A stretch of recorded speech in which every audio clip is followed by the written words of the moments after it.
ISO? What the heck am I in search of? I'm not looking for anything.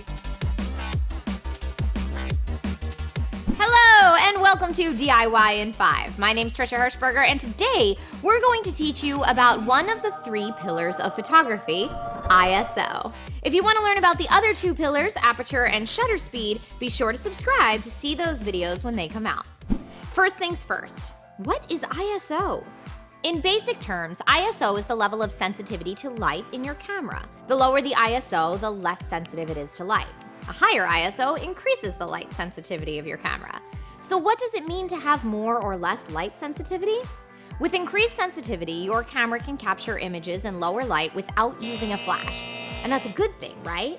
Well, there is a drawback. Your photos will have more grain or noise when you raise the ISO.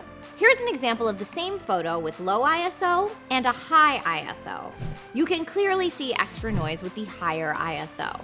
Now that we know what ISO is, which setting should you use? For the best image quality, use the base ISO. In other words, the lowest ISO your camera can go. Usually that's either 100 or 200 depending on your camera. What about when that's not possible? Let's say you're indoors without natural light coming in. Well, that would be a great time to raise the ISO. Each time we raise the ISO, it effectively doubles the amount of light sensitivity in the camera. This is why your ISO settings are in increments of 100, 200, 400, 800, and so on. Just remember, the higher the ISO, the more potential noise will be in your photo. So how do you know what to set your ISO at?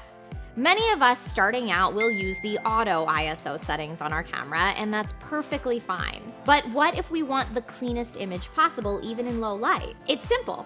You just need to lower your ISO, put the camera on a tripod or flat surface, and use a longer exposure. We'll cover exposure and shutter speed in future episodes. But once you've mastered that, you can create some cool long exposure images like these. You may have noticed some cool blurring effects with those photos. What happens if you don't want that? That's where the higher ISO settings will help. Anytime you want to quickly capture image in lower light, raising your ISO will help.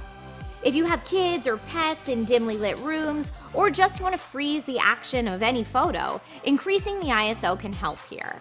You won't get the cleanest image possible, but it will definitely help you achieve the intended look of your photo. Boom!